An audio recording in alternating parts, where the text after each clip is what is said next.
And we back. We here. We Here we back. are. We here. Let me clear my throat. You can't.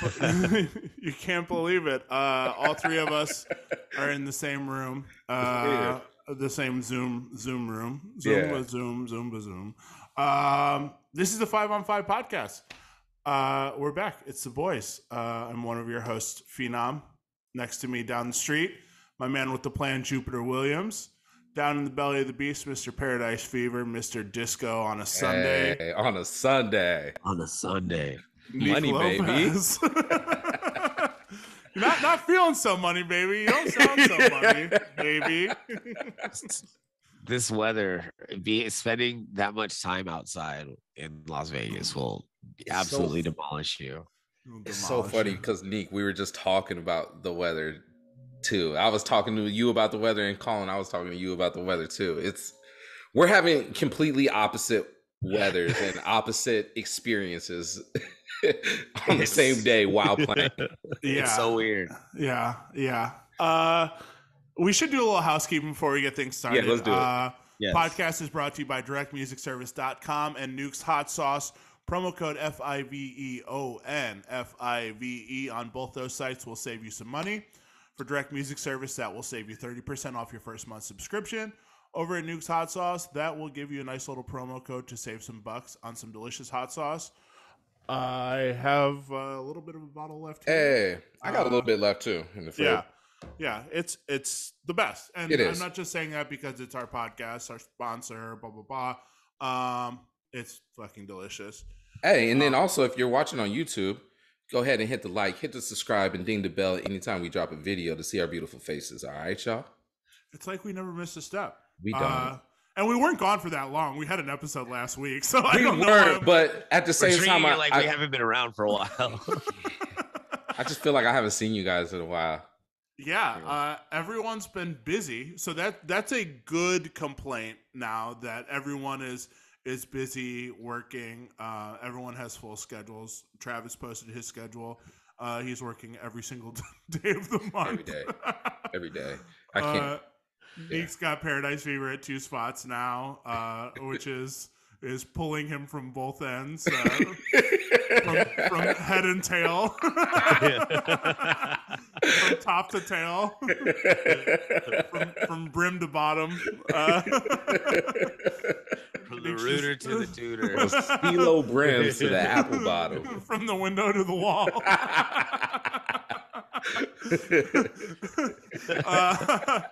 Yeah, I called Neek last night, Neek, you called me back pretty late last night. We were talking, and he's like, I gotta clean off these disco balls. I gotta dust them. I'm putting them up in the palm trees.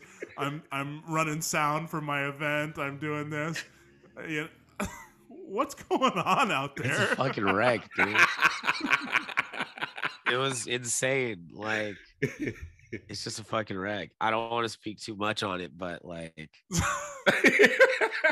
you don't want to speak too much on the wreck, or you don't want to speak too much on Paradise Fever because I love speaking on Paradise Fever. It's just, when one person calls out, it's crazy how it affects so many people. That's so funny. Throw your own party, they said. It'll be fun. Oh, it's a blast. It's a fucking blast. It's a Baja blast your ass right Baja out of there. Blast your fucking asshole out.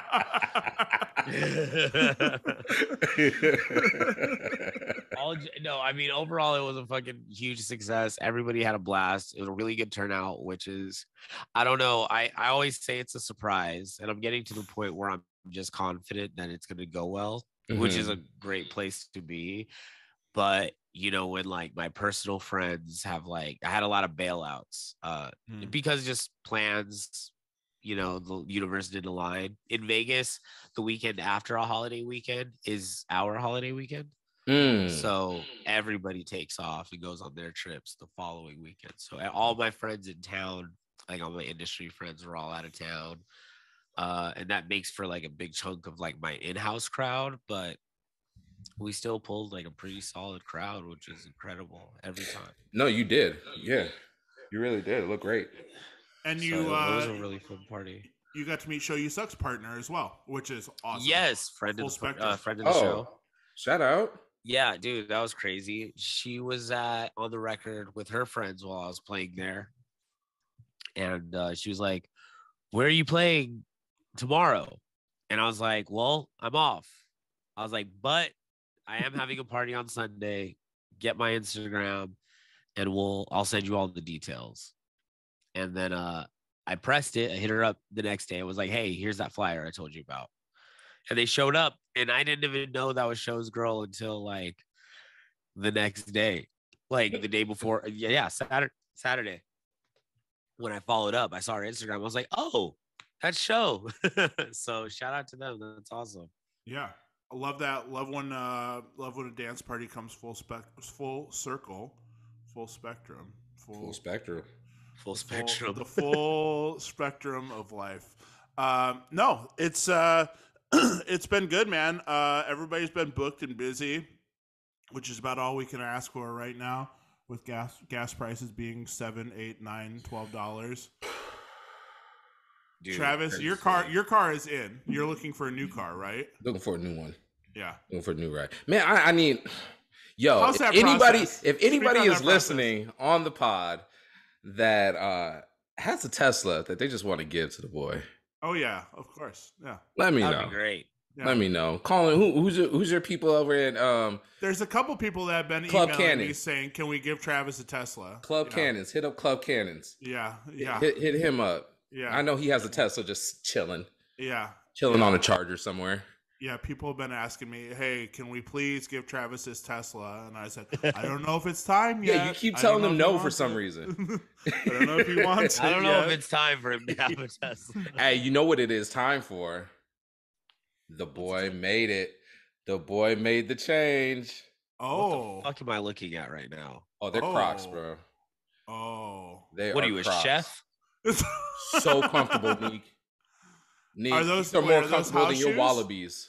Are those house shoes or are those in the streets? These are in the streets and in the house. Oh boy. Come on, bro, let's go, bro. You know I'm a Birkenstocks boy. I know you are, man, but these are so comfortable, my guy. I don't know, man. I like the fact that they have a 4-wheel drive, though. They do have, they have a speed mode. I keep it in sport, bro. When you gotta run, you throw the fucking, you got change gears. Yeah. Yeah. All right, so sweatpants and Crocs. Sweatpants, Crocs. What's next? You're almost into retirement. That's about it. Almost, because I do have the dude sweater. Oh yeah, you have the dude, you have the your Big Lebowski Patagonia. sweater. Yeah.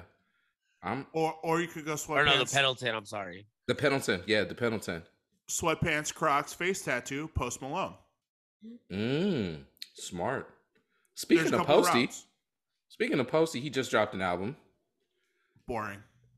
Oh. I mean, all right, it's okay.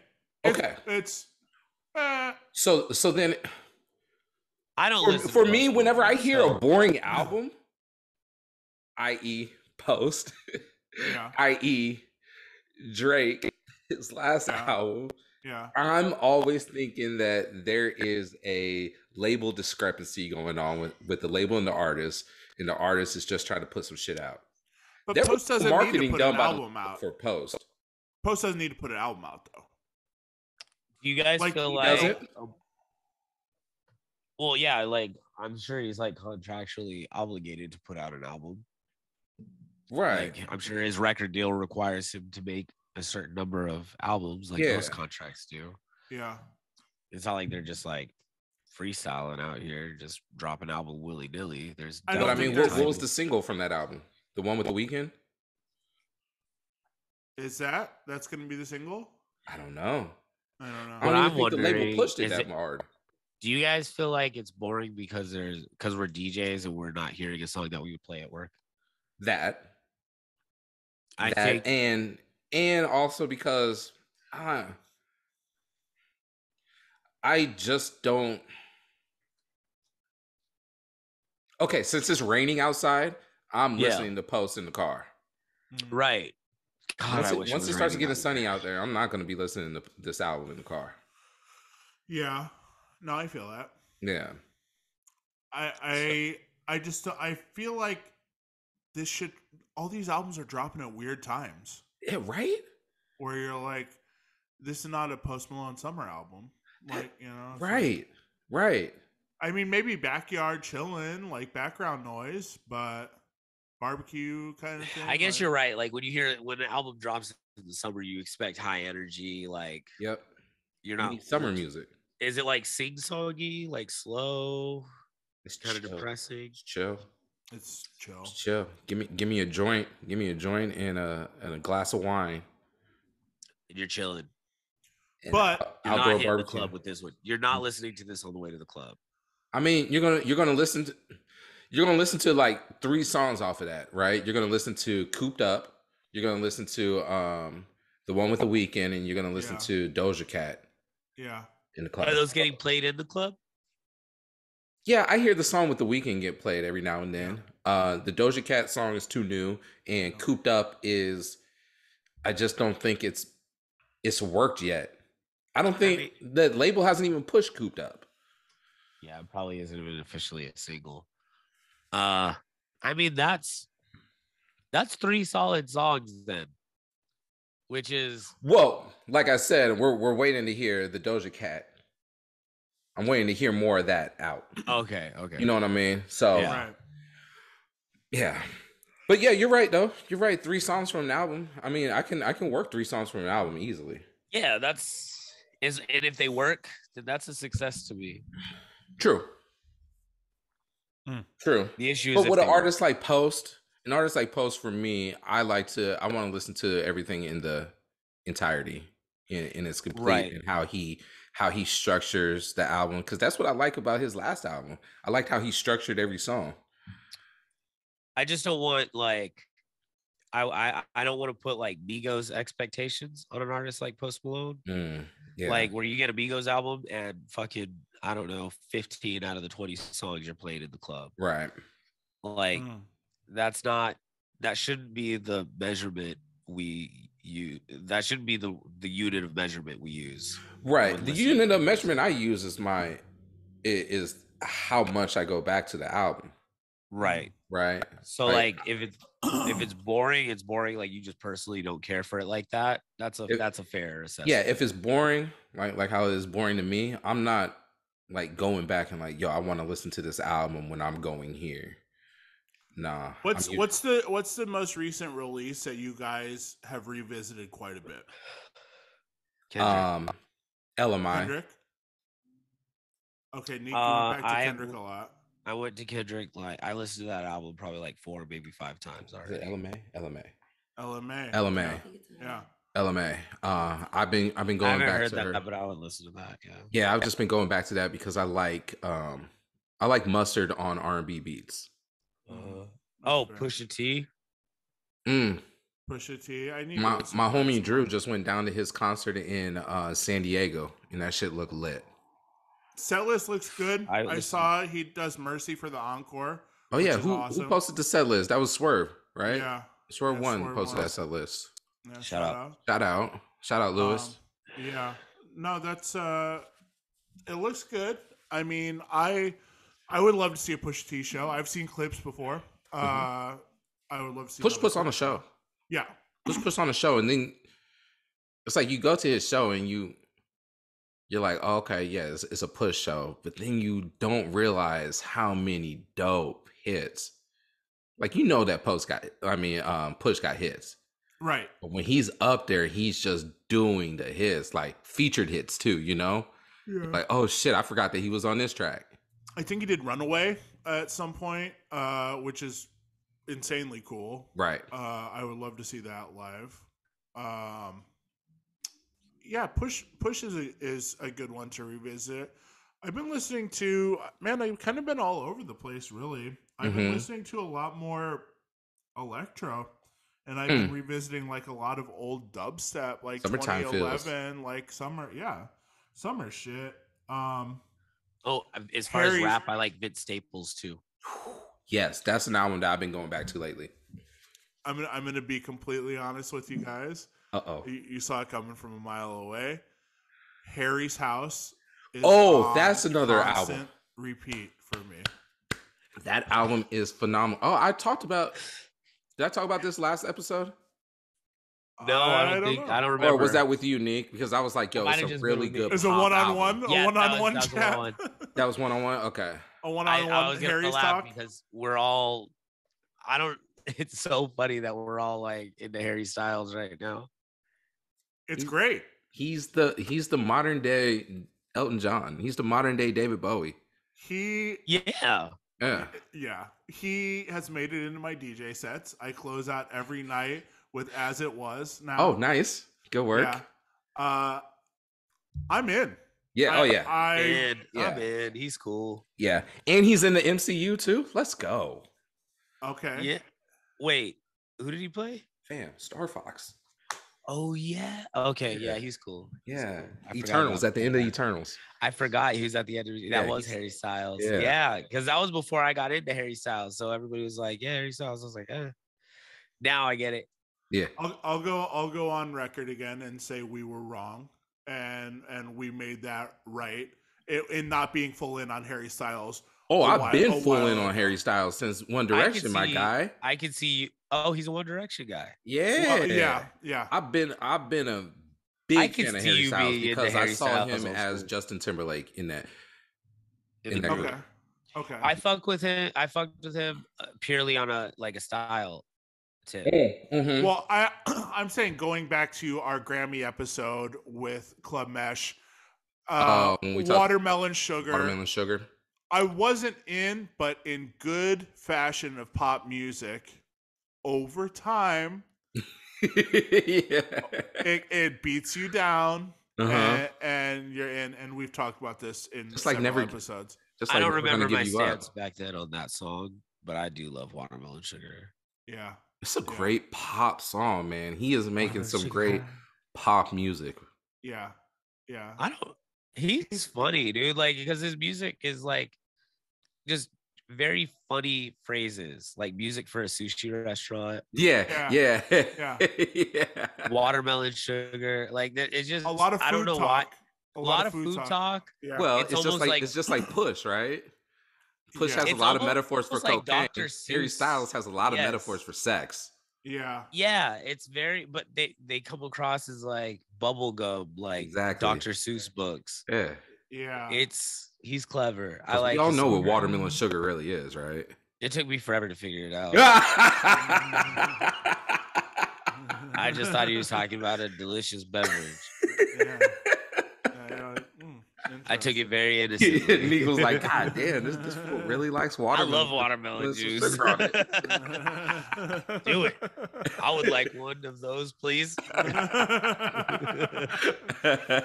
Which makes me wonder how many times you've done that with stuff that you probably shouldn't have done. Never came back. What, peaches and cream? Yeah, I would love Nick's like letter 23. Nick's like getting the eggplant emoji. He's like, I love eggplant. I fucking love eggplant. He's like, put it all over my face. And a big plate of it. Serve me up a big plate of that big old eggplant you got there. Little eggplant parm. Me too. Let's do it. You want shorty? You got it. Let's hit the town. Let's go to a restaurant. Like you get the eggplant text at like 3 a.m. and you're like, man, I don't know if there's any Italian places open right now. I don't know if the Cheesecake Factory's open this late. It's like, bitch, you shit out of luck right now. Like, there's nothing open right now. We got McDonald's. We can't go to Cheesecake Factory for the eggplant farm right now. Calling Safeway, like, y'all still open? No. Hey, we'll have to make it ourselves. Speaking of McDonald's and fast food, you see Jack Harlow got that KFC endorsement. Ooh, looking that up right now. Yeah, Jack Harlow got it on KFC in Kentucky, or at least I don't know if he was shooting a music video though, but he had something going on this last weekend at KFC. So Yahoo News has an article that says Jack Harlow reveals what's inside his new KFC meal. Boom. Let's see. We're gonna find out right now what's in his meal. Isn't it whatever Drake likes? Basically, probably. Growing up, I always dreamed of being that guy who would put Kentucky up on the map. Oh yeah, because he's from Kentucky. Yeah. In the music scene. Him and iconic national staple like KFC, the biggest brand to come out of Kentucky, is truly an honor. Yeah, like what they say, that Churchill Downs verse from Drake took 11 minutes to write. I just saw that. Drake was like, yeah, here it is. Like, so the full meal has not been revealed, but he released part of it in an ad. When KFC asked me to create my own meal, I knew I couldn't just be any meal. My meal brings together my childhood favorites from growing up in Louisville, Kentucky: mac and cheese and his go-to spicy chicken sandwich with plenty of ranch, secret recipe fries, and a lemonade. So if that's not they didn't release a full meal, what's left? What is left? What the fuck else is there? Like a big old eggplant right in your face. And in the photo, a bucket of chicken. In the photo, that's all there is the sandwich, a side of ranch, the fries, and mac and cheese, and a lemonade. So I don't know what else. And a kiss from possibly. Drake. Kiss from Drake. Right that's on a the full forehead. meal. That's 2 sides in a sandwich. Yeah. What else do you need? There's got to be dessert. Yeah. They got to be working out this dessert. Oh, yeah, true. Little pecan I think that's pie. a great endorsement meal. That's a great. Jack Harlow's from Kentucky. Team up with Kentucky Fried Chicken. Yeah. Make a sandwich meal that they don't offer already. Love it. I love it. I'm not much like what Patrick Mahomes did. Kind of. Patrick Mahomes was like, there was a fast food restaurant that wanted Patrick Mahomes to be endorsed by, and they approached him, and he said, "Yo, I only eat at Whataburger." And Whataburger got word of it and was like, "Okay, well, let's build a Whataburger over there in Kansas City." Yeah. So there's only like a few Whataburgers outside of like that. I guess that's the Southwest. Yeah. Because we don't even have a Whataburger. Right. Wait a minute. Is there a Whataburger in Arizona? There's Arizona, New Mexico, and Texas. Texas. Yeah, in Texas. So then Kansas City is like the only ones outside of that. That spicy ketchup, game changer. That's what it was, too. I get to go is and that's what it was that set Patrick Mahomes off. He's like, yo, I'm obsessed with the spicy ketchup. Rightfully so. I haven't been in years, bro. I only go when I go to see my family in New Mexico. So I haven't been to Whataburger in ages, but it's so good. It's fire. It's very Out here we have Nevada Chicken Cafe. Oh, talk to us. I'm surprised I never brought you. Well, I know I never brought Colin because he's a vegan, but they do. I listen. I would break. So I'm pescatarian. I dialed it back a bit. Into the fish. I've been eating fish quite a bit. I would maybe break it for Whataburger because that's like what I grew up with. Right. That's different. The Texas shit. It's good. It gets a lot of hate. Honestly, Whataburger gets hate? Yeah, because you're either In and Out or you're Whataburger. You're not like I love it. No, fair. Like like if you had to take a hard line, you would pick one or the other. Fair. I'm Whataburger. 100%. If you're West Coast, you're In and Out. If you're South, you're Whataburger. Yeah. Right. Yeah. But I feel like In and Out. Well, my opinion is kind of void though because I'm such a picky eater. But I feel like In and Out's mad overrated. Oh yes. Yes. And specifically their French fries. It's the fries. The fries are just so subpar for what they look like and what they taste like don't match up for me. But they definitely hit or miss though. Delicious. And I slather a bunch of salt on them to make them better, but I don't want them well done, but I want them a little more done than what they are. Yeah. What if I told you there was a business that did amazing fries and amazing burgers, customized to your way, provided to you by 5 different guys? Honestly, that would rock my socks. Well, welcome to Five Guys and Burgers. Welcome to Five Guys. You've heard of 3 guys, you've heard of 4 guys, but now we bring Not to enough. you Now 5. Now we bring to you a whole guys. basketball starting 5. 5 eggplants right on your head.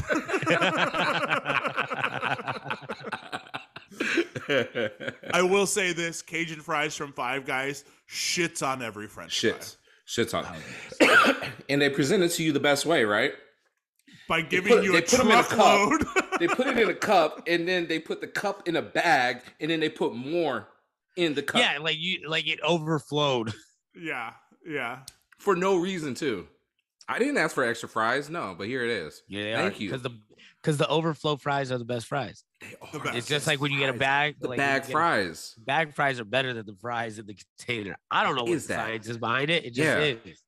The whole thing here is, at some point, someone just got the cup and was furious.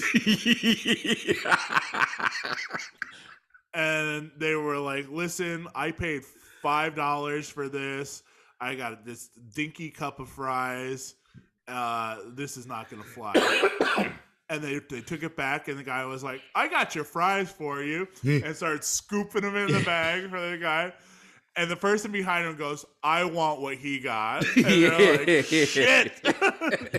We got to do it for everyone now. Yeah, and quality control's like, we're losing our fucking ass over here. I was just going to say, that's such a bad business model because you don't know how many extra fries are going in there. You don't know who's getting what. Like, hey, right. News just got broke. Aaron Donald is getting an extension for 2 years playing for the Rams. He is not going to be retiring. Wow. Okay. There you go. There's that for y'all. Thank you. There's that. Anyways, back to Five Guys. Yeah, back to Five Guys.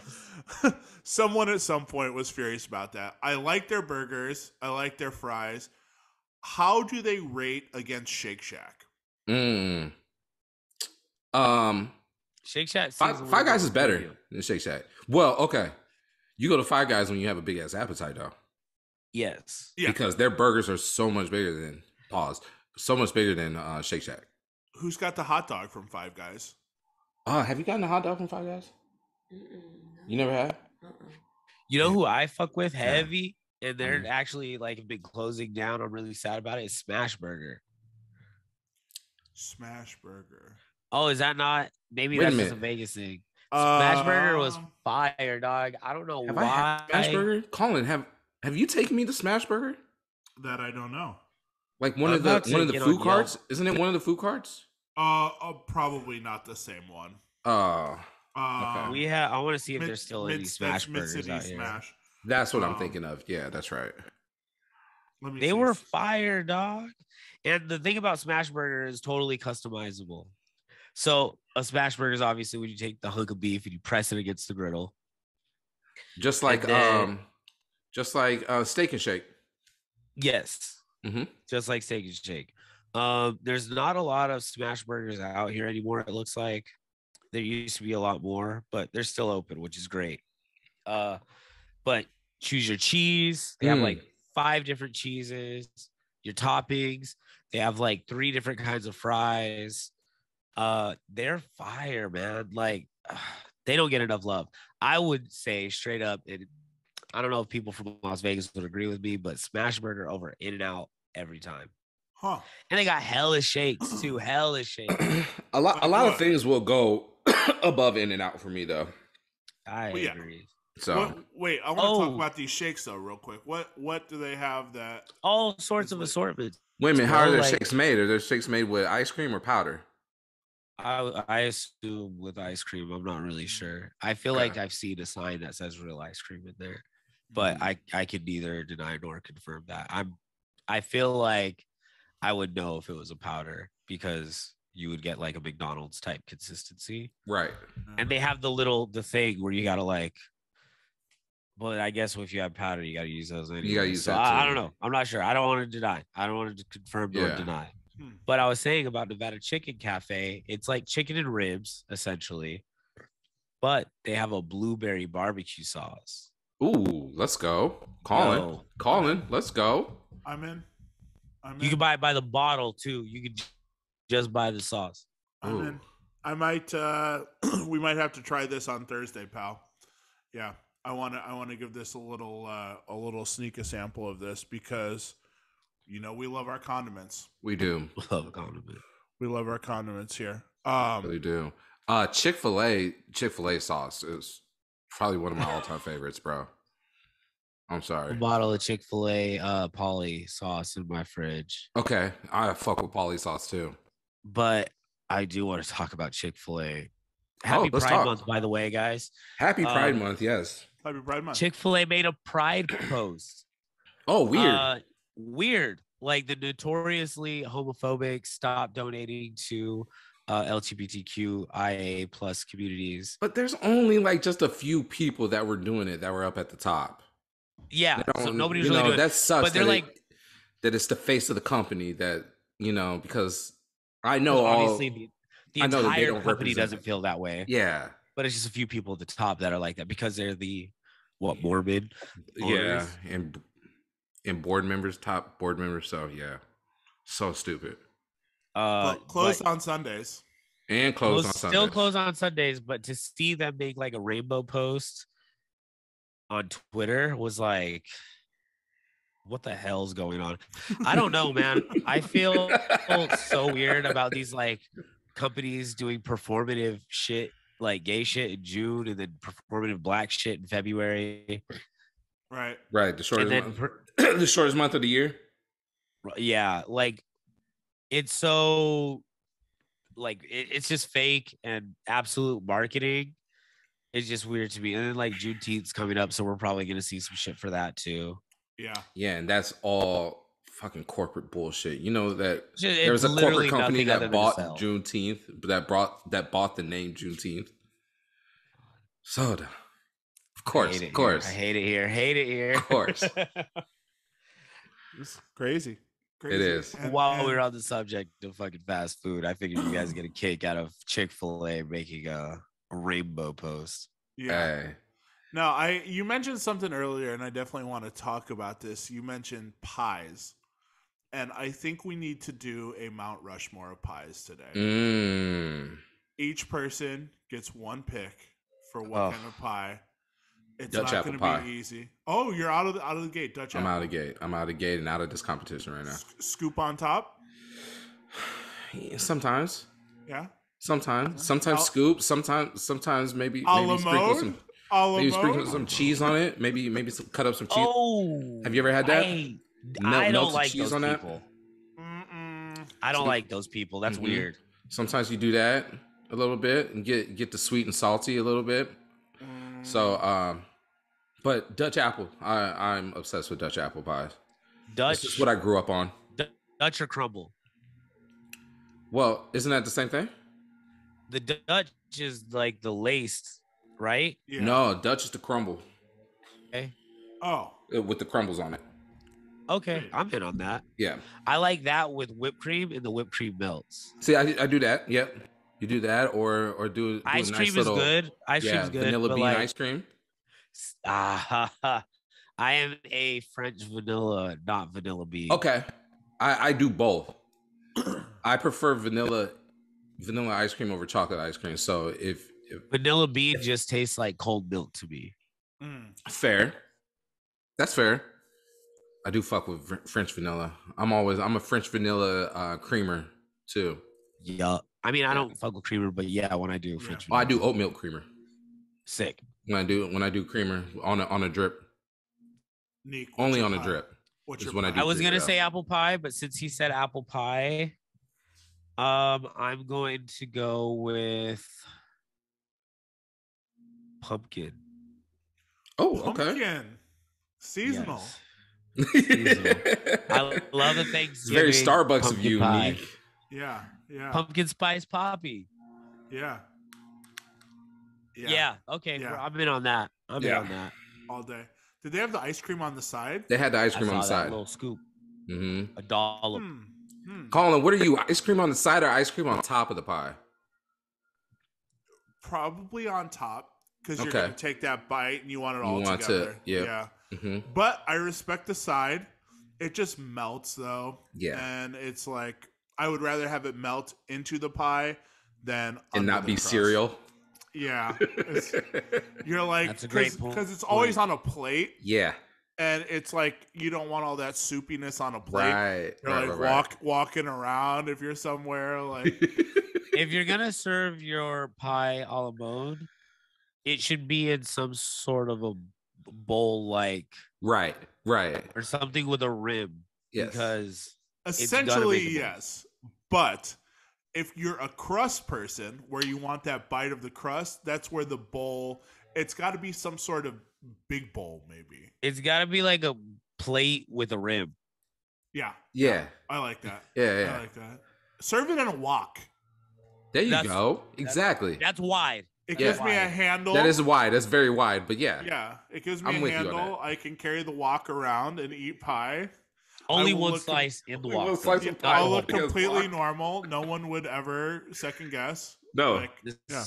I had to check the clock. I was like, what time is it? I'm about to go get a pie. Right? A pie. I'm about to go to Publicus. Colin, where you at? You know, I was thinking about it. I think I'm going to go peanut butter. Ooh. Well, peanut butter pie. Too rich for me. What the fuck is peanut butter pie? Oh, that's a southern thing. If I didn't go peanut butter, I'd go pecan. Oh, fair. Yeah. Peanut butter pie, man, is so good. Let me throw a Pacific Northwest caveat on top of this Marionberry pie. Yeah, that is a Pacific Northwest kind of thing. Sherry's, huh? Yeah. What is a Marionberry? Oh, it's like, I don't really know. It's like blueberry, raspberry, and strawberry kind of all put together. But it is a berry. Sweet and bitter. Yeah. Yeah. Is it seedy? Oh, it looks like a raspberry. Yeah. Interesting. But it's kind of more rich than the raspberry. Raspberry is kind of more tart. Yeah. It's not tart. It's rich. Yeah. Is it seedy? Like, does it have little seeds? Yeah. Like a raspberry? Uh-huh. Okay. I can get with that. Is strawberry pie a thing? Has anybody ever made a pie out of strawberries? I mean, I've had a strawberry pie before.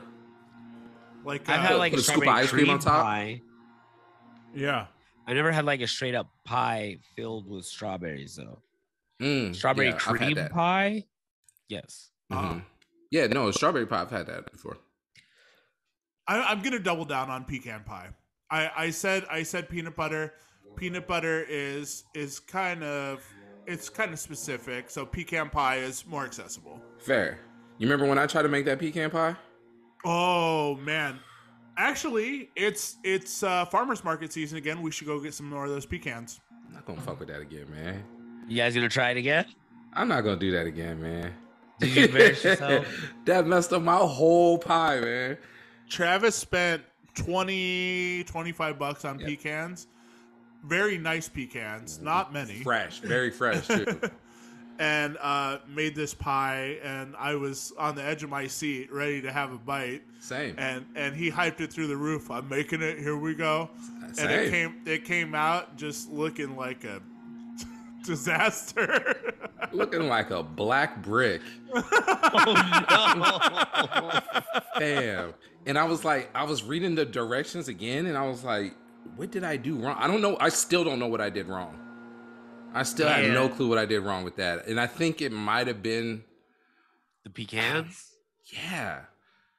The pecan got too hot and it just turned the whole thing to soot. Damn. Yeah, man.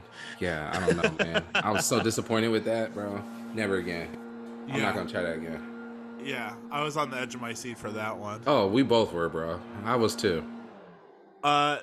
My grandma used to make rhubarb pie.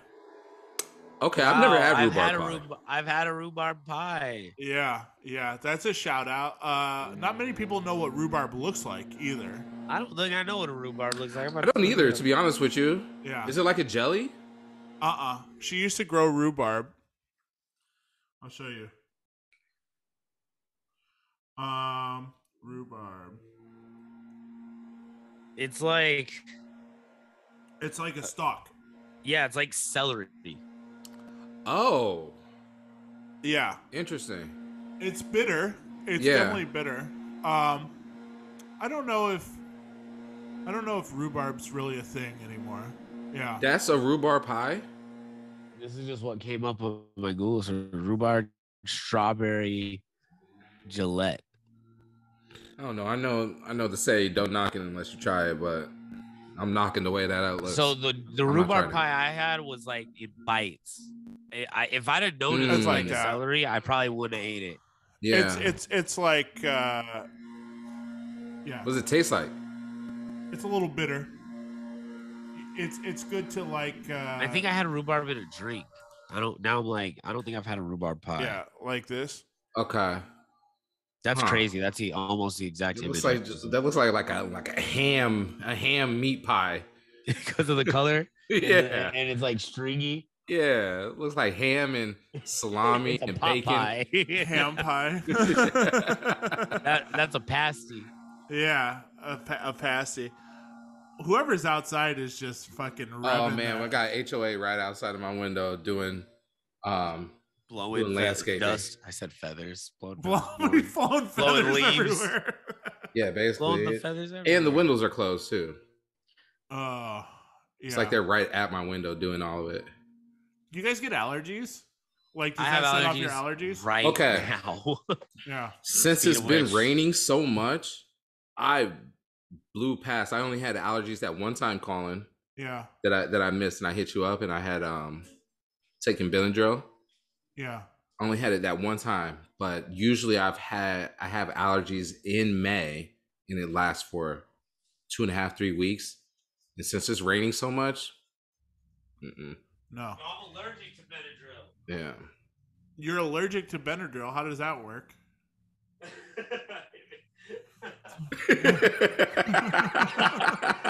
that allergic to Benadryl.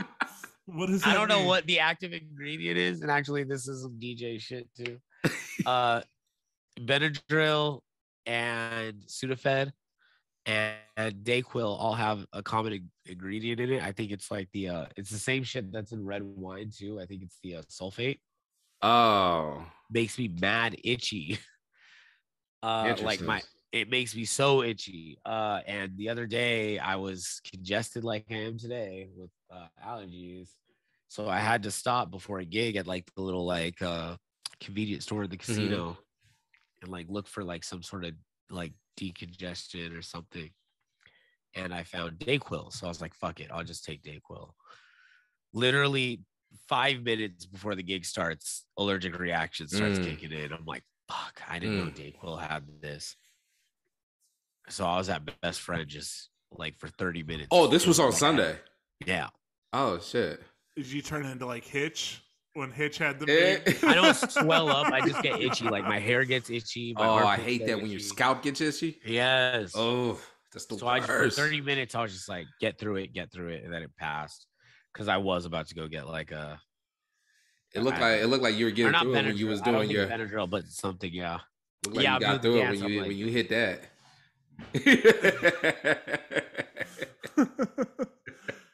God. I gotta believe that little prance you and Charlie do has definitely gotten you laid before. Oh, absolutely not. Oh, what? I've never no ladies ever come up to me and be like, wow, that choreographed number you guys do is so hot. Nobody's ever said, hey, that line dance you guys invented is so fucking sexy. Well, as soon as I said it, I'm second guessing because I feel like now the women are like, I'll let those two men do their thing. Yeah. Like, When we have a group, when our crew is doing it, it looks great. It's like a moment at a party, but like nobody ever thinks. Well, we were out at 18 Ben.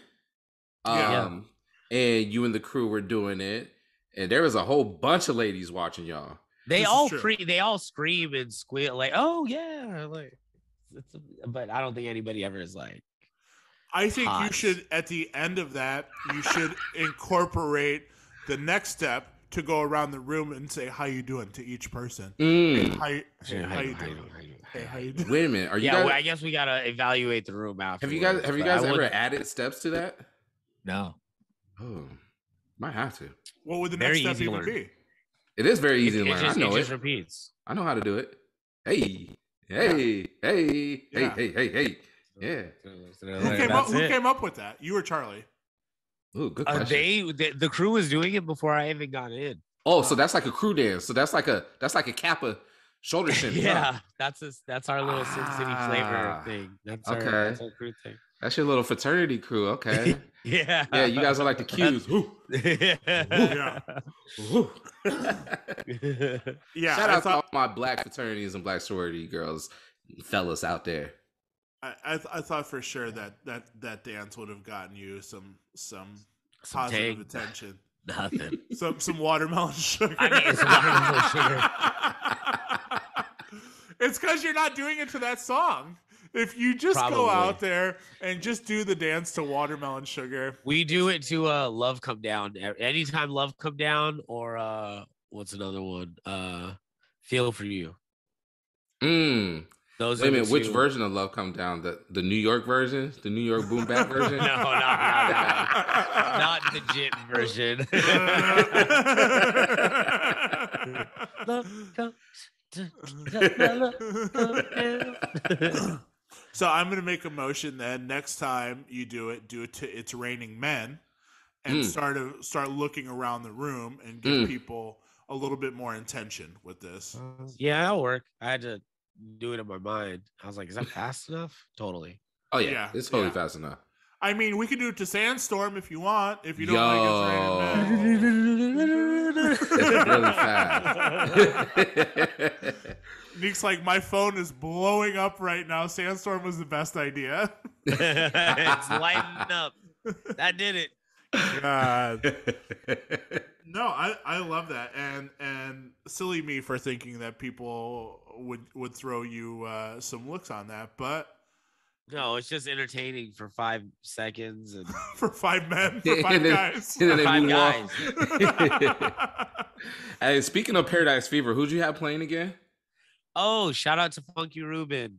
That out. dude is cool as fuck, man. He's been doing his thing downtown lately. Where's he been playing at downtown?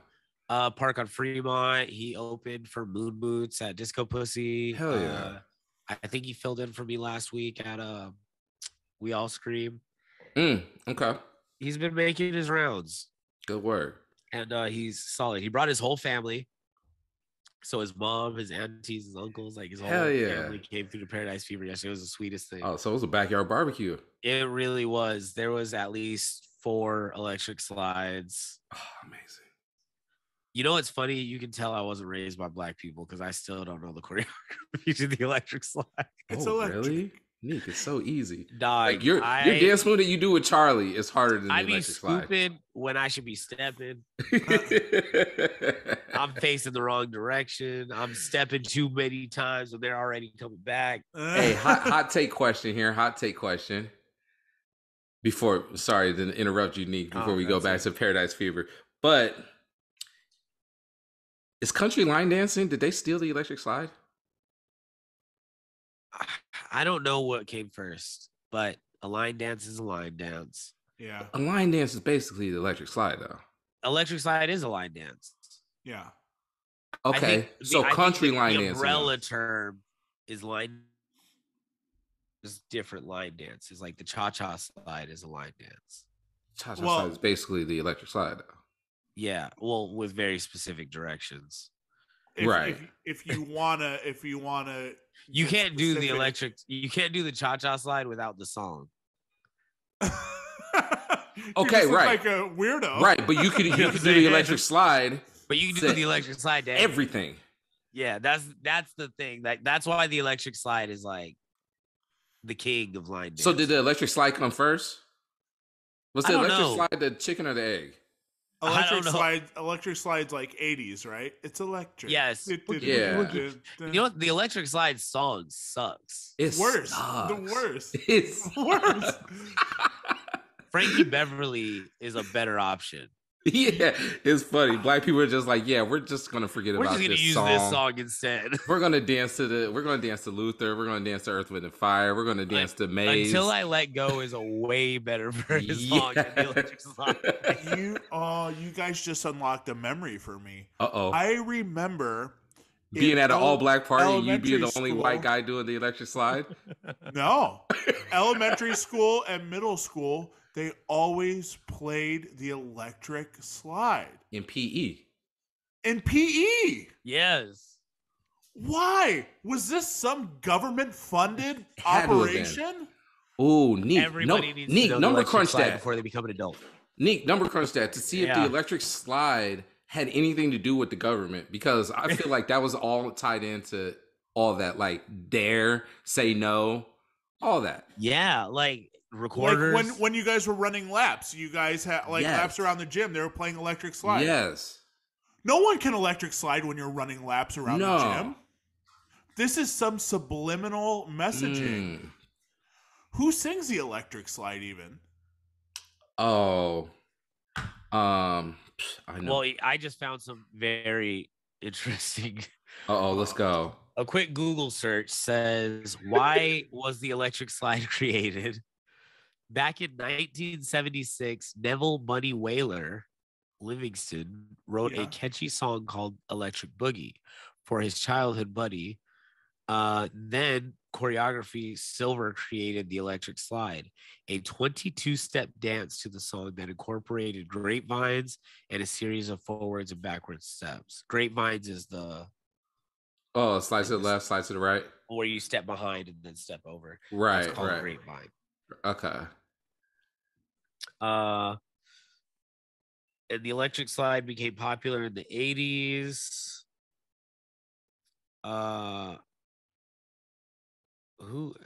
What country song can you do the electric? Like the electric, I don't know if it's government.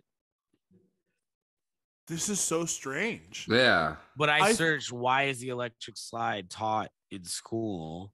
And then the first article that pops up is by Stenhouse, and it is called The Electric Slide Effect, explaining why student reading plateaus.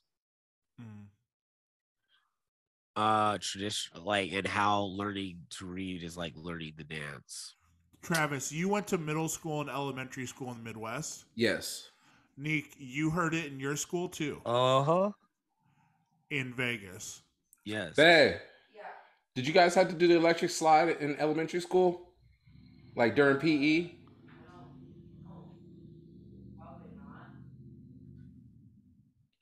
Was it just us three? It might have been our generation, bro. What the actual fuck? Yeah. Because there's an age gap between you and me and Neek. I feel like it sounds familiar. Kind of. There kind of is, but there's a bigger age gap between me and my girl, or all three of us and my girl. Right. And she was like, I don't remember doing that shit. Why the fuck did they teach us? I feel that way about the electric slide is the same way I do about the fucking recorder. Why the fuck were we learning to play the recorder? Hot cross buns. Yeah. Hot cross buns. Hot cross buns. Why were we learning the recorder? I've never heard a song in pop music that included a recorder. Never. It's the worst sounding instrument. Here's the thing. Yeah, the recorder is not going to save you in a situation of anguish. If there's an emergency or something like that, nobody's like, "Hey, this man's going to save this hostage situation. Grab the recorder." Like, that's not going to happen. You might be able to sell the thing is recorder in somebody's jugular. Who the fuck is good at playing the recorder? I've never. Yeah. Who's the most renowned? Who is the Kenny G of recorders? That's a good question. I don't know. That's a really good question, though. So I just Googled pop songs with a recorder. Yeah. Watermelon Sugar. Watermelon. No, I'm kidding. You can't hear it. Coming Back to Me by Jefferson Airplane. Don't know. How Do You Feel, Jefferson Airplane? Granton Street by Dido. Paul McCartney uses one in Long-Tailed Winterbird. The Rolling Stones use it in Ruby Tuesday. Yeah. Lou Reed, Satellite of Love. Oh, Led Zeppelin, Stairway to Heaven has a recorder. Whoa. In the beginning. Oh, really? Or no. That's a recorder? Yeah. Interesting. The Association, Windy, Lou Reed, Satellite of Love, and the Beatles, The Fool on the Hill. Yeah, Wendy is On a recorder. That is hilarious. but like ducked under vocals and all of that. Yeah. And that's it. Okay. Here's my question. What are you guys doing when you're on the record and Silk Sonic's trumpet player, instead of bringing a trumpet, he brings a recorder out? Yeah. What are you gonna do when that happens? Yeah. Leave the door open, but on recorder. Yeah.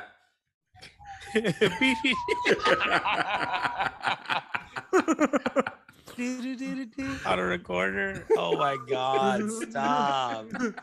Playing what you doing? What you doing? He does all the vocal parts on the recorder. Yo. He's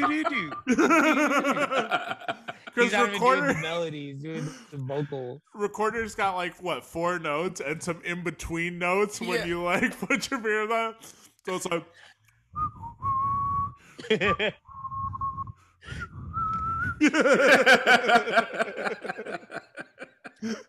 That is such a stupid instrument. Oh man. I think there was like a monopoly because you had to fill entire elementary schools with recorders for these kids. Oh, yeah. Right. So someone is cashing in. Yeah. This is a plastic mold. Yep. Boom. Pop it out. 16 recorders. Yep. Boom. Whatever. I remember we would go to music class and they'd have bus tubs filled with like a liquid, and the recorders were in the liquid. Like disinfect it. To disinfect it. Yeah. And then they would switch it over like every class. Damn. It was like a disinfectant, like yeah. And so they would swap it out, like they'd have the dirty and the cleans. Huh. And they just made everyone buy their own at my school. I was gonna say the rich kids ended up having their own. You would see like the kids that were ballers that had like the clear, translucent ones. I had the brown, like the brown one looking like a little like clarinet. Yeah, I had the Middle America one, man. Like Middle Earth. I had the Middle Earth recorder. I had the fucking school issued one, the off-white, cream, beige. Yo, did they make recorders in order to have a cheaper option instead of like a clarinet or yeah. Our school was recorders and xylophones. Xylophones, interesting. I played chimes. I played chimes in elementary school. They're like, they look like this, right? I'm thinking of a wind chime. You're thinking about wind chimes, yeah. Travis played the wind chimes. No, so chimes. They were like this metal thing, right? And they would have like a little thing on it. So then you'll pick them up and then you bang them. Yeah. Yeah. Oh. So I was on the chime squad. Chimes. A lot of elementary school. A lot of percussive instruments. Wait, with the bell on it? Yeah, it's like a bing. No, it's not. It's not like, it doesn't have a bell on it, but it is like a big ass bell. It's like a bell, and it looks like this, right? Yeah. But then it has like this lever on it that when you fling it like that, it hits it. Oh, I know what you're talking about. Yeah. Do you guys remember in school there was always these? What is it called when you have to go watch a performance? An assembly. You would have these assemblies, mm-hmm. And one always during Christmas time, they brought some people in to play these fucking different sized bells. Yeah. And you would listen, God. You would listen to people play the bells and then like clap and everything. Were they wearing gloves? Yeah. You would have thought this is like the most serious job on earth. Like these people are in pristine white gloves, they're wearing suits, whatever. Everyone's got their hair done up nice. Nobody's smiling. No one's smiling. No one's smiling. Just and I'm watching this and I'm back like like this is fucking horrible. No one was smiling. This went on for 2 hours. You're like, yeah, it got me out of class, but at what expense? What Right. expense? Right. I'd rather do a test than watch this goddamn Bell show. I'd rather take a 2-hour test than be punished by this. Do a Scantron. There was just so much shit, man. And then Neek and I were talking about this last week. The intensity placed upon quicksand, the Bermuda Triangle, learning the Dewey Decimal System. All of this shit was fucking make or break. Listen. Why was everybody so concerned about quicksand? So serious. Travis, you know what to do if you fall into quicksand? You don't go fast. No. There it is. You just hold still. That's it. Why do we need to know this? I've never seen quicksand in my life. Oh yeah, that's right. Why do I need to know this? Why do we all know to hold still in quicksand? Yo, that was such a big thing. Oh my god. Why is that such a big thing growing up. If you're ever in quicksand. It wasn't if, it was when you are faced with this. Yeah, it was when. Because it's going to happen at multiple points throughout your life. Wow. Don't struggle. Yeah. And it felt like any day now, like it could happen. The time's gonna come. Yeah. Like there's a countdown to being in fucking quicksand. Yeah. And then we're so serious about that. Everyone learned Amelia Earhart and the Bermuda Triangle. Yeah.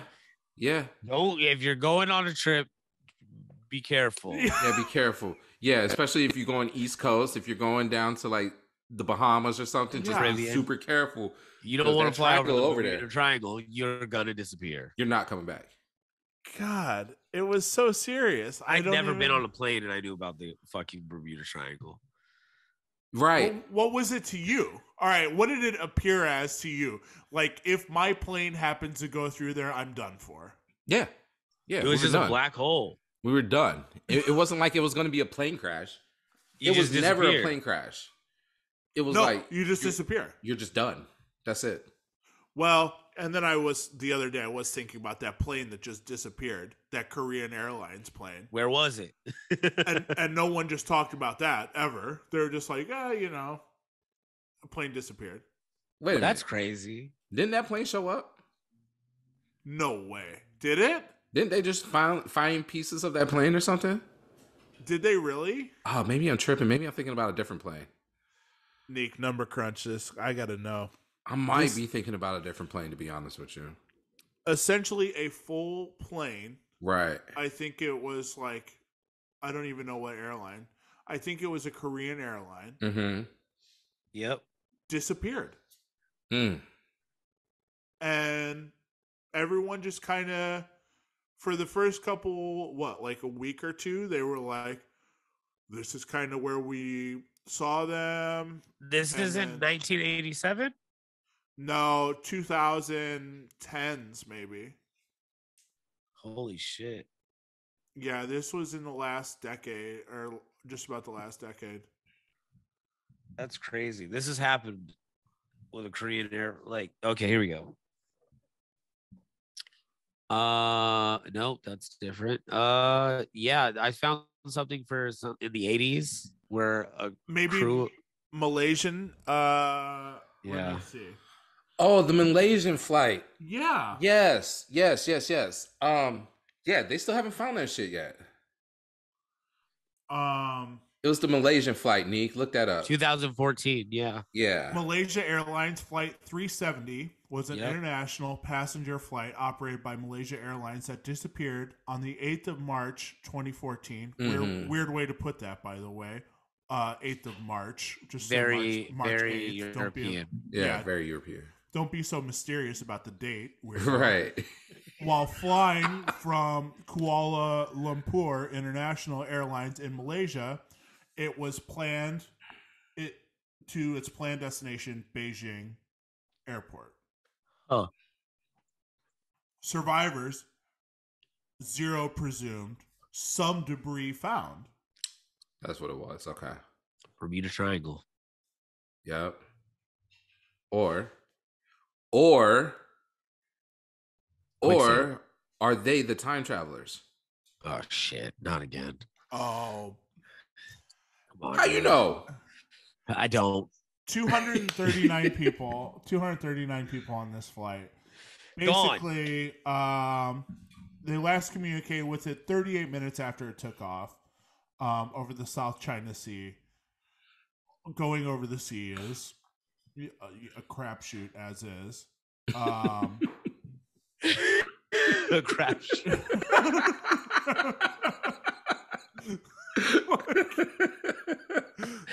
Already. Every time I fly over the sea, I'm like, I don't love this. Like, you're like looking down and it's just water. Yeah. Like, yeah. It was the most expensive search in aviation history. And to come up with nothing. Yeah. Nuts. Where do they go? Fierce criticism from the Chinese public, the relatives of the passengers, rightfully so. Rightfully Yeah. so. Like, hey, where are they? Yeah. By October 2017, 20 pieces of debris believed from the 9M MRO had been recovered from the beaches in the Western Indian Ocean. 18 of these items were identified as being very likely or almost certain to originate from MH370, while the other two were assessed as probably from the accident aircraft. What? I don't know. This sounds like a translation. Yeah. Oh, 2 weeks yeah. after the 12 items. Wait. On August 16th, 2017, the ATSB released 2 reports, the analysis of satellite imagery collected on the 23rd of March, 2 weeks after MH370 disappeared.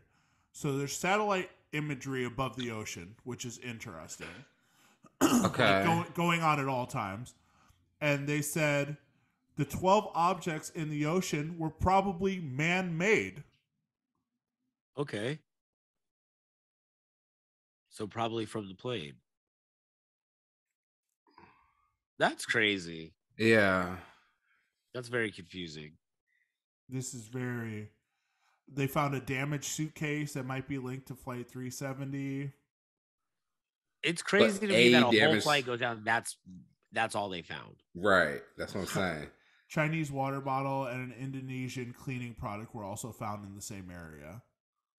That's wild. Aerial search, foot patrol. Malaysia asked authorities to alert. No debris could be traced to 370. Some of the items found on land. The air and searches for debris ended on the 17th of August. Damn. There's a doc out there. Is that on Netflix? I believe it's on Netflix that talks about this flight. And talks about other flights that went down that they got the it's the Boeing doc. Is it? The Boeing doc, and they talk about the black, what is it, the black boxes? So in late February 2016, an object bearing a stencil label of no step was found off the coast of Mozambique. Okay. This is all over the place. Yeah. More debris found in Abaziz, Campari. You think they got hit by aliens and it like disintegrated their plane and like some of the stuff fell out? I don't know what this is. Because they were still finding stuff. On 21st of November 2016, families of the victims announced they would carry out a search for debris in December on the island of Madagascar. On the 30th of November in 2018, 2 years later, 5 pieces of debris recovered between 2016 and 2018 to the Madagascar coast, believed by victims' relatives from MH370, were handed to the Malaysian Transport Minister. Oh, this is crazy. Texas A&M University mathematics professor Gung Chen has argued that the plane may have entered the sea vertically. Any other angle of Oh, entry would have splintered the plane to many pieces. that makes sense. So it was That like makes sense. Yep. Just a straight nosedive. scary. But even Oh, that though. man. So that nosedive, the impact of the water is not hard enough to break apart stuff. Damn. That's fuck, bro. And it just sinks to the abyss. Yeah. Whew. Fuck that noise. The Jesus. bottom of the ocean is petrifying. Yeah. So far away. So far away. Yeah, I don't you know, wanna- you know That's there a was whole other world. there was a volcano that erupted in the bottom of the ocean, and some acidic sharks came out of the crack.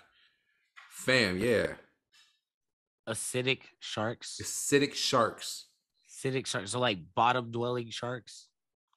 even more bottom. What's even more abyss bottom Fuck dwelling that. sharks? Yeah, Yo, fuck all Yeah. that. I don't fuck with the ocean in general. You know, and like that's that. most of the earth. So yeah. I have some right? interesting news though.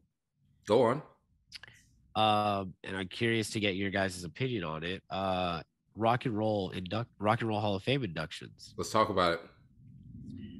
So I'm gonna read off the list, Mhm. and you guys can let me know your thoughts. These are just the nominees: Beck, Pat Benatar, Kate Bush, Devo, Duran Duran, Eminem, The Eurythmics, Judas Priest, Fela Kuti, MC5, New York Dolls, Dolly Parton, Rage Against the Machine, Lionel Richie, Carly Simon, A Tribe Called Quest, and Dionne Warwick. Oh, Dionne Warwick. Dion, sorry. Dionne Warwick. Warwick.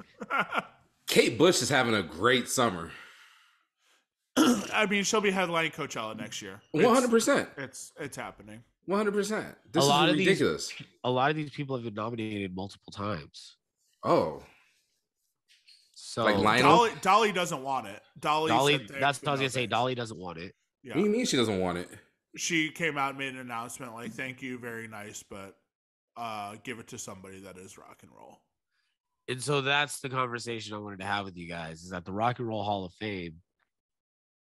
Dolly's already in the Country Music Hall of Fame. Oh, okay. Yeah. Okay. Yeah, The which Rock is and Roll Hall of fantastic. Go Fame check it out. pulls artists from other genres that aren't necessarily What they rock are and roll. now. Like Eminem is gonna get in there. Right. NWA Jay-Z got in. NWA, Jay-Z, LL Cool LL J. Cool J. A lot of rap acts. But that's in the Hall of Fame. rock and roll But- black music though. So they have to. Yes. So here's So my it's about thoughts. time that they're acknowledging it as such. So what they started doing was a lot of so there's been like critics talking about this who were voters in the Rock and Roll Hall of Fame, Mm-hmm. and they were talking about Tribe Called Quest. Somebody's like, Tribe Called Quest is an amazing group, but they're not rock and roll. And then another voter would just flat out was like, I think they're incredible, and they defined an era, and they should be in. Mm-hmm. But the other guy was like, they're not rock and roll. Rap music should have its own rap Hall of Fame. It's been around for a long, like 40 years now, 50 years now. It should have its own Hall of Fame, which I agree with because like country Right, doesn't.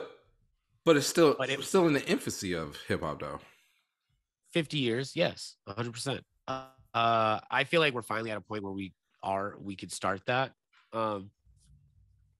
But as far as hip hop goes, but also rock and roll music, like if we define rock and roll music as popular American music post 1949, Then hip hop definitely needs to be in it.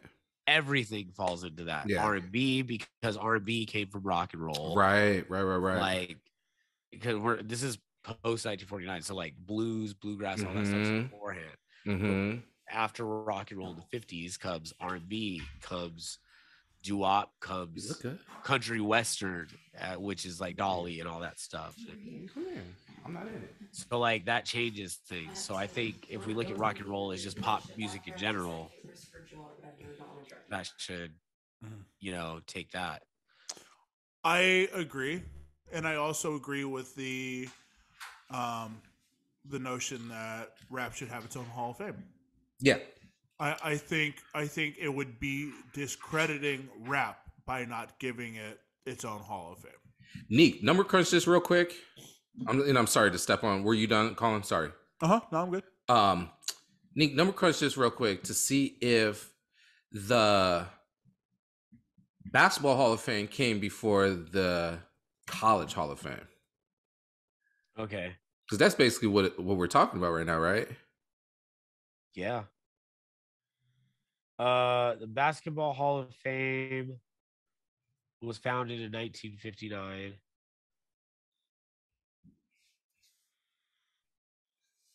And the College Hall of Fame is harder to get a date on. Is it College Basketball Hall of Fame? It might be the College Basketball Hall of Fame. Or the Naismith Hall of Fame. Because, like, 1959 is not that long ago. Right. Let's see. I'm still trying to find when it was founded. There we go. Founded in... Established in 2006. Okay. Yep. So that's what happens, right? So a lot of players that the Naismith Memorial Basketball Hall of Fame is 1959. Oh, it's 1959. Okay. Yeah. Which one was I looking at then? I was looking at the National Collegiate Hall of Fame, Basketball Hall of Fame. Yes, on November 2006. Yeah. National Collegiate. Yeah, so these are two different Hall of Fames, which is weird. I guess that's the college. Yeah, the collegiate. And then the Naismith is just basketball. Well, no, no. Because the one the National Collegiate Basketball Hall of Fame is separate from the Naismith Memorial Basketball Hall of Fame. But they're all the same College Hall of Fame, though, right? Those are two different organizations. But they're both college. But they're both they're basketball College Hall of Fame. Yeah. Okay. So they're separate, and that's what I mean. Like, well, go ahead. Sorry. The Rock and Roll Hall of Fame, like, is its own thing. Right. And I guess they could take whoever they want and meet whatever criteria. Right. But it's weird because now some voters are like, I thought we were voting on rock and roll, but like they've been inducting other genres. Yeah. So like to be like Tribe Called Quest, they're great, but they're not a rock group. So I was like, yeah, but you let NWA in. Like we should have had that energy the whole time. Yeah. I'm looking something up. I want to see something real quick. It's very, it's the Hall of Fame, the Rock and Roll Hall of Fame is very, but I also think they only really like I don't think indie groups would ever end up in the Hall of Fame. I want to do this really quick, and this is 21 questions. This is a thumbs up or a thumbs down. Artists that aren't currently in the Rock and Roll Hall of Fame. Oh, okay, yeah, let's do that. In the pod like that. We'll start with this. Well, because I have to talk about seeing a Rock and Roll Hall of Fame legend last night. Yeah. Number one, gentlemen, do the Smiths deserve to be in the Rock and Roll Hall of Fame? Thumbs up or thumbs down? Jaden and Will? No, the Smiths, like Morrissey. Oh, with the Y. Jaden. SMITHS. Oh, Smiths. that one. Okay. No. Alice in Chains. Ozzy Osbourne. He's not in it? Yeah. Oh yeah, thumbs down. I forget this is an audio platform. Yeah. Oh yeah, right. I got it. So thumbs down on the Smiths. Thumbs up. Thumbs up on Alice in Chains. Thumbs up on Ozzy. The godfather of heavy metal was inducted into the Rock and Roll Hall of Fame for his work in Black Sabbath. His career as a solo artist deserves recognition of his own. Interesting. With seven multi-platinum albums in the United States, the English singer turned reality TV star is due a formal induction as rock royalty. So we thumbs up Ozzy Osbourne, yeah? Yes, thumbs up. You made Crazy Train. Yeah. Yeah. Next up, gentlemen, Bjork, thumbs up, thumbs down. Thumbs down. Thumbs down. Okay. Pantera, thumbs up, thumbs down. Thumbs down. Thumbs up. Okay. Split decision. Pat Benatar. I feel like if I've heard of you Okay, enough. that's fine. Pat Benatar, thumbs up, thumbs down. Thumbs up.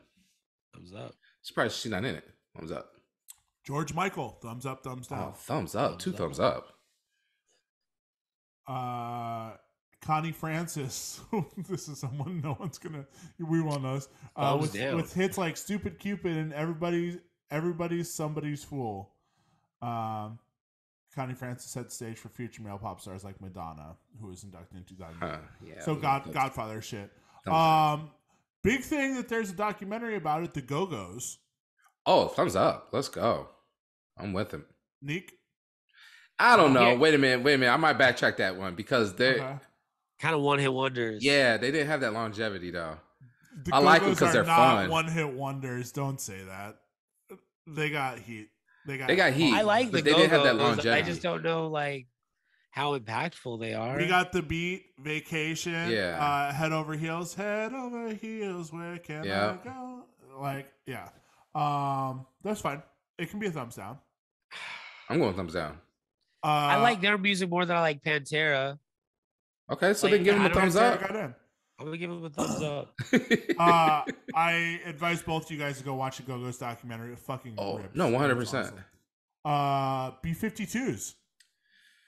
Ooh, thumbs down. Honestly, the 90s, 60s is like, to me, defines what the 90s look like, and the B-52s are a big part of that. Thumbs up. Okay.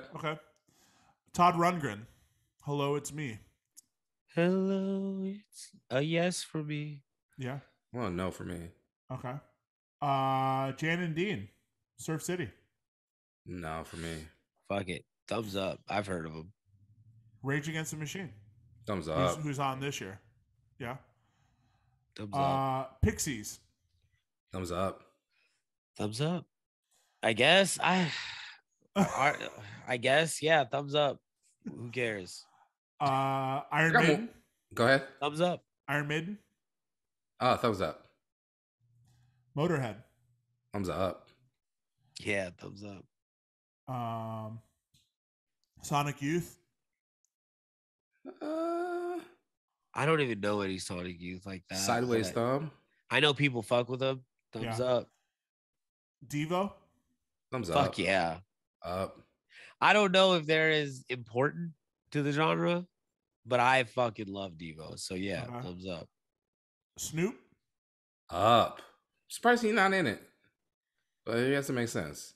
Thumbs up. If we're letting in NWA and Eminem, if we're letting in Eminem, that's the thing. If we're letting in Eminem, man, not confirmed. Not confirmed. Oh, these are just nominees. No, Snoop's not confirmed. Or Eminem's not confirmed yet. He's a nominee. He's a nominee. Okay. Yeah. So we could see how that lands. Yeah. But yeah. Weird Al. Oh, we got to go up. He's got a movie coming out too. Daniel Radcliffe is playing. I saw Weird that. Al. Yeah, Harry Potter's playing him. Neek. Yeah, he's a pioneer in what he does. It's silly, but like, yeah, music is music. All right. Monkeys. Ooh. America's spoof. I'm going down. To the Beatles. Down. Doobie Brothers. Wait.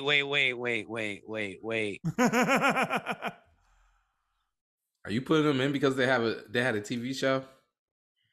I just feel like they're just industry plants, bro. Yeah. No, thumbs down. Yeah. I think Doobie what was their member's name? I'm thinking something. Davy Jones. Davy Jones, yep. Oh, David Cassidy. No, Davy Jones is in the Monkees. Yeah. Because on SpongeBob, they're like, "I'll send you down to Davy Jones's lockers," and all the other monkeys. Oh yeah, huh? He did say that. Steve Winwood. Oh, he's safe. Oh, thumbs up. Just because of Higher Love. No, not Higher Love. The other one. What's the other one? House track. Valerie. Yes. Valerie. Yeah. Meters. Hell yeah. Yeah, let's put them in. Hip hop wouldn't exist if it wasn't for the Meters. You got a point there. Marvelettes, Postman. Yeah. Yeah, let's throw them in there too. Marvel Studios too. Marvelettes, Marvel Studios, the Marvels. Toots. Toots and the Maytals. Yeah. Yeah. De La gotta be in there. Oh my god. There needs to be a rap Hall of Fame. This is there does. Yeah. It's kind of like an everything Hall of Fame at that point. It's like okay. If we're letting Toots in. It's a pop we're letting music Hall of Monkeys Fame. in. We're letting it's a music Hall of Fame. It doesn't have to have the title rock on it. Well, it's pop because like most of these acts are all like big conglomerates with big hits. Like are like the Ramones in the Hall of Fame? Is that out? Home run. Let's go. Sorry. Oregon State's playing right now. Elimination game. Are the Ramones like in the Hall of Fame? It's weird to me that the New York Dolls are even. I think Ramones got in last year. I think they did too. Oh, did they? Okay. Outcast? Does Outcast belong in? Sure. Yeah, Outkast of course. They're like one of the there. greatest selling groups of all time. Of course. And because of Bombs Over Baghdad, it's a rock song. Does Can belong in the Hall of Fame? I like Can, but I don't really know their impact like that. I don't really know what their level of fame was in the 60s and 70s. I'm gonna go with no. Beck. That seems like a no-brainer, right? Yeah, Beck's in. Kate Bush. Yeah. Kate Bush is in just because of the impact that she's having in the past 2 weeks. That's because she's nominated. Right. That's all that is. What is?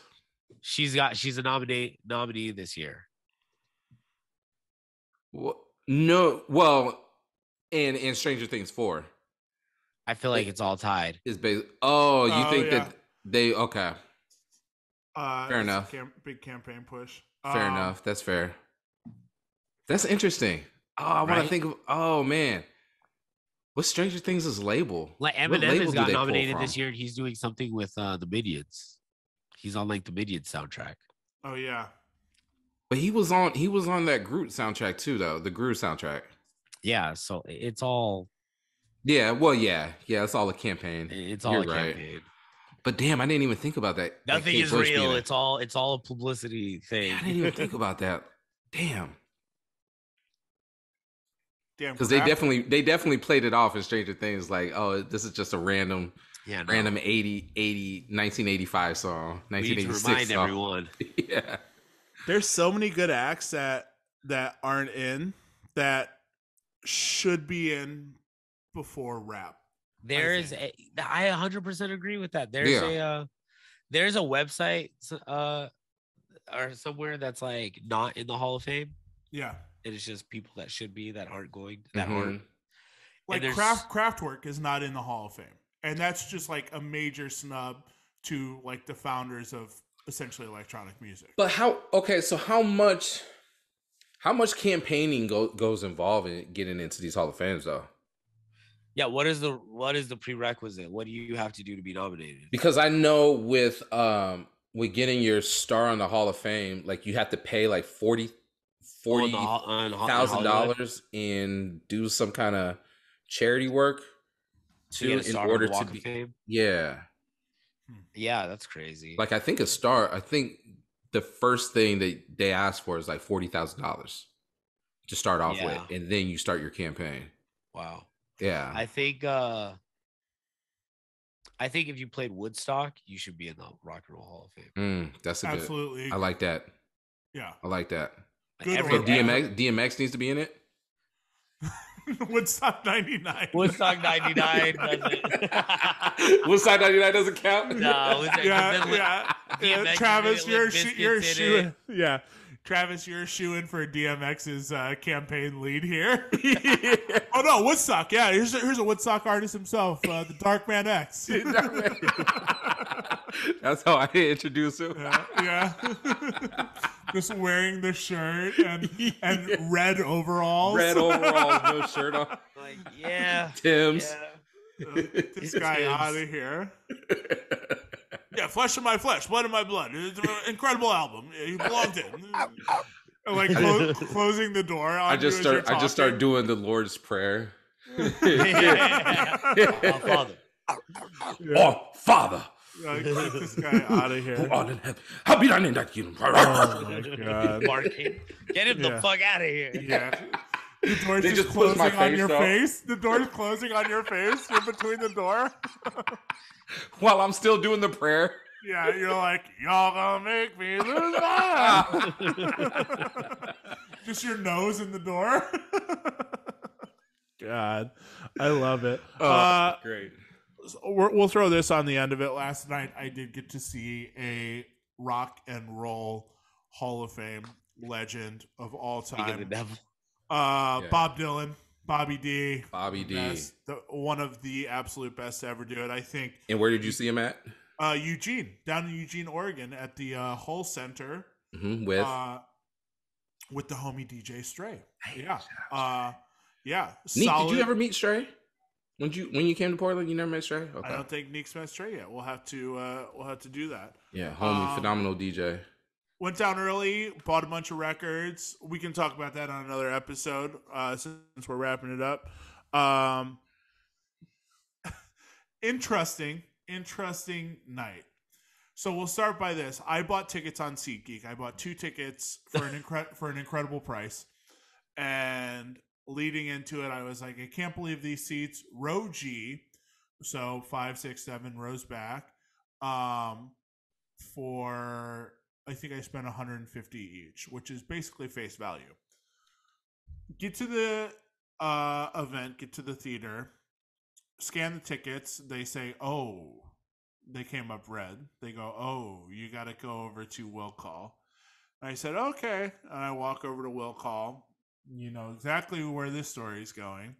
As soon as I get there, Will Call says, yes, the person that bought these tickets did a chargeback on their card, and these tickets have been returned, and they are not available. So you bought fraudulent tickets. That's a risk you pay running through a reseller, even if it is SeatGeek, a trusted reseller.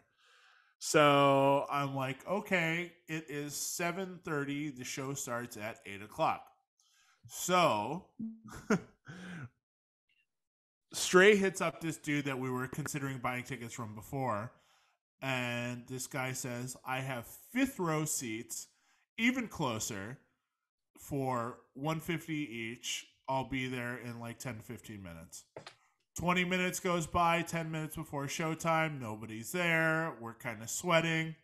This guy shows up, and we're like, okay, cool. We're not going to get boned again, so we will go with you to Will Call and get the tickets.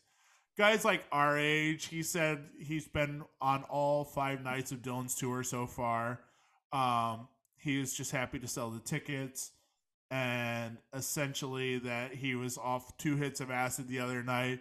The show was incredible, blah, blah, blah. And this guy was still like out of his gourd, basically. And I'm like, I don't believe this for a second, but here we go. He's like, yeah, I caught Bob Dylan in Tucson, Arizona for the start of the tour. And I was like, sir, that's not even a date on the fucking calendar. So I'm calling bullshit on that. We bought the tickets from him. Straight paid him on the spot through PayPal, $300. Straight goosed him, didn't do friends and family, so the guy ate the $6 fee. And the guy's like, I don't care, I'm just happy to sell these tickets, blah, blah, blah. Scan the tickets, go inside, 5th row, Bob Dylan concert. Bob Dylan played 0 songs that anyone wanted to hear. No!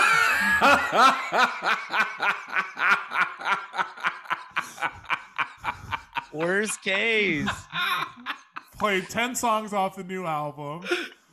The songs that he played from the older shit, such as albums Blonde on Blonde, Nashville Skyline, the older shit, was songs he's only played 34 times throughout his entire career. So you're hearing songs that you're like, okay, cool. No Like a Rolling Stone, none of the hits, no Tangled Up in Blue, no anything, no All Along the Watchtower. He sat behind a piano with two little reading lights with a cowboy hat on, looking like an absolute gangster. 5-piece band surrounding him in a semicircle. Said thank you to the crowd a few times. Bob Dylan's 81 years old.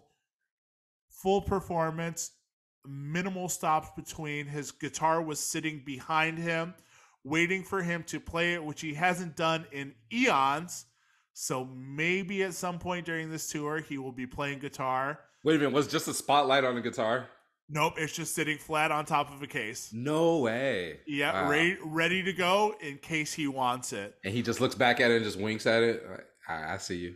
The guy off 2 hits the other day said that Bob Dylan would stand in front of it, look down at it, and debate playing it, and the crowd got to their feet every single time.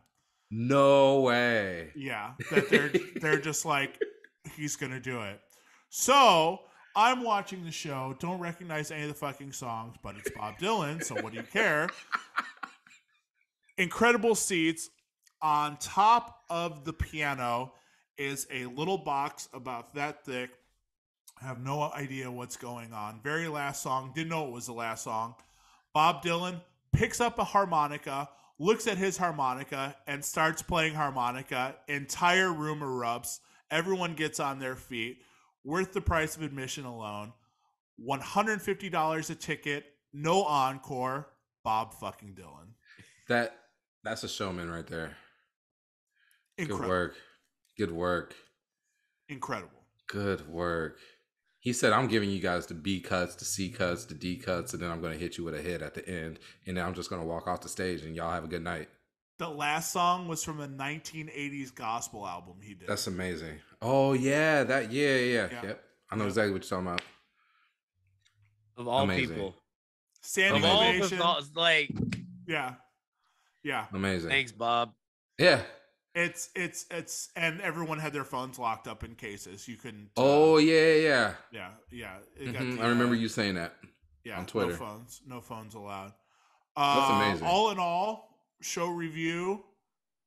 Bizarre, very bizarre set list. I would give it a 5 out of 10. Mm-hmm. Overall, Bob Dylan playing harmonica made up for the night. 10 out of 10 concert. Fire. That's so fire. The full spectrum of everything. And the week before, I caught Jack White in Vegas with my mom. Shout out Mama Fina. Jack White went balls out. Neat got to meet my mom at Best Friend, actually. That happened. So sweet. Oh, so she's met the whole crew now. I love it. She's met the whole crew. She said we got to come to the crib. Yep. Come out to the coast. Oh, yeah, Neek, you need to come out to the coast, too. Yeah. It's fun out here. Jack White was an incredible show. Jack White covered Soho, Hot Music, which I never in a million years would have projected that to happen. That's tight. The encore, first song he comes out, starts strumming guitar, blah, blah, blah, like kind of fucking around, and rips into Fell in Love with a Girl and just melted everyone's faces. He played so many White Stripes songs. So sick. Jack White. Shout out. Perfect 10 out of 10 show. So. Oh, was it really? That's what's up. Yeah. Saw Violent Femmes on Monday at Crystal Ballroom. 10 out of 10 show. Incredible. Wait a minute. Who? Violent Femmes. Blister in the Sun. Oh, yeah, that's right. They were here. Uh-huh. I did see that. Okay. The crowd broke the guardrail during Blister in the Sun because they were moshing too hard. Oh, word? And security was just like, what? Yeah, we ain't ready for this. We ain't trying to do all that. But smart, I stayed on the all ages side because the venue split down the middle, 21 and up, and all ages. And I was like, no one on this side is drinking alcohol, so they're not going to act like a bunch of assholes. Oh, So two people started moshing, and this 64-year-old woman kicked these guys and had her fists out like that. And I was like, this is going to be a good show. This is going to be a real good show. Yeah, this guy that looked like Will Ferrell in Step Brothers started moshing. He was a little bit older yes. than Will, and this lady was not having it. She was like, Pow. she's like, no, you're not. No, you're not. Not on my watch. Kicked his So, ass. 3 shows, 7 days, ready for all concerts. Let's go. Yeah. That's amazing. That's so amazing. Sick. I'm actually jealous of that. Just the last song from Bob. Unbelievable. Yeah, I'm jealous of that. Picked up a harmonica, looked at it like he's never seen it before, and then proceeded to take 2 incredible harmonica solos. Nailed every single note. That's amazing. 81 years old. Still doing it. At 81, the last thing I want to do is be in front of people anywhere. Hey, how did he look? Pause. But how did he look? Nicest cowboy hat I've ever seen. He was sharp dressed. He's old, you know, like, but his hair's still brown. Oh, okay, good. Yeah, brownish gray. Yeah. Yeah. Okay. Yeah. He's, he stood behind a stand-up mic for a little bit during the night, like a Supremes kind of mic stand kind of. Yeah. Oh, yeah. In the back, just a plain silver microphone. But was mostly in front of the piano. Had his songbook right on top.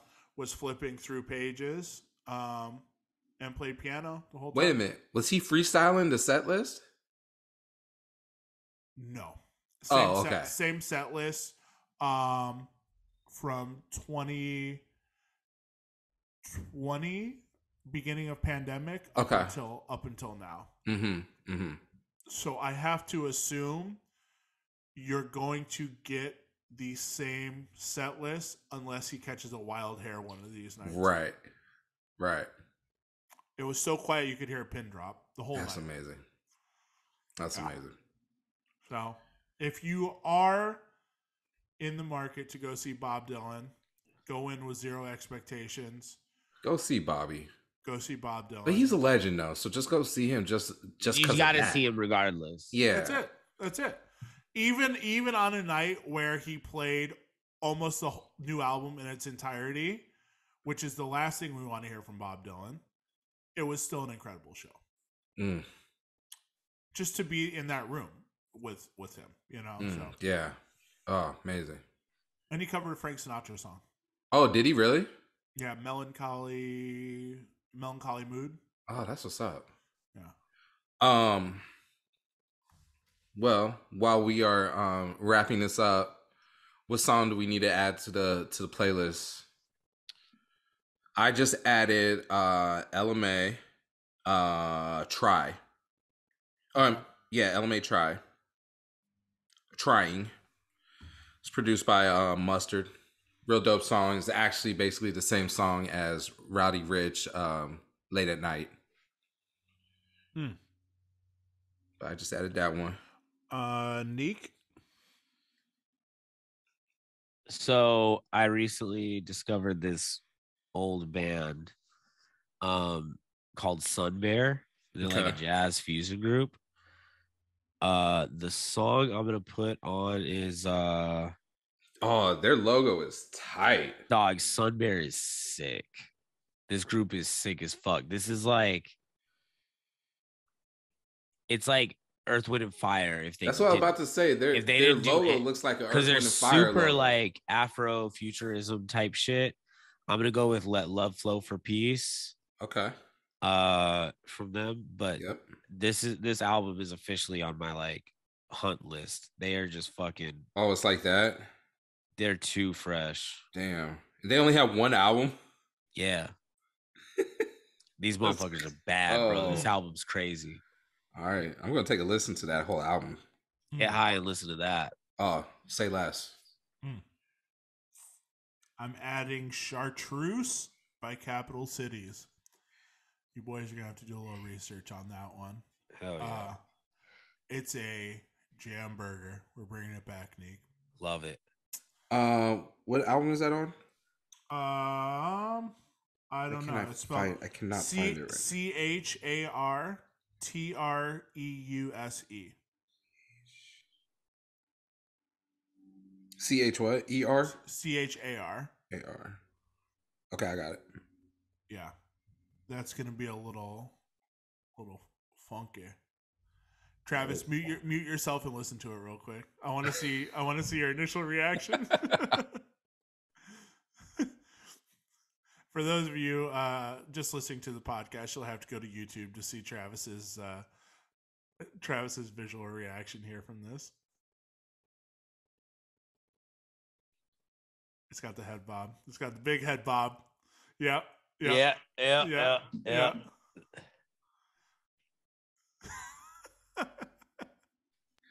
It kind of reminded me of MGMT a little bit, though. Yeah, it's got that kind of vibe to it. Yeah, I love that. Yeah, I love that. I knew it would get your watermelon sugar running. It's a very watermelon sugar feel to it, man. I knew it'd get that eggplant going. It's got the eggplant moving a little bit. What does Jonah Hill say in for Gangster Marshall? I just went from 6 to midnight. Yeah, 6 to midnight, real quick. You want he goes out to dinner by himself. He's like, you want like a magazine or something? A book? I guess we will end it on that. Everyone have a good week. Be safe out there. Safe. Be super safe out there, especially at nighttime. There's crazy people going around. Nobody has ever gone to a shooting range before, so just get out there. Shout out White Sox. Shout out Joe Fresh Goods. Go Sox. Go Sox. It's always go Sox. Go Beavs. We're in the Super Regional right now. It's go C's. It's go C's. Go okay. Celtics. Okay, it's go C's. Even though they got smashed, that game is gonna go 7.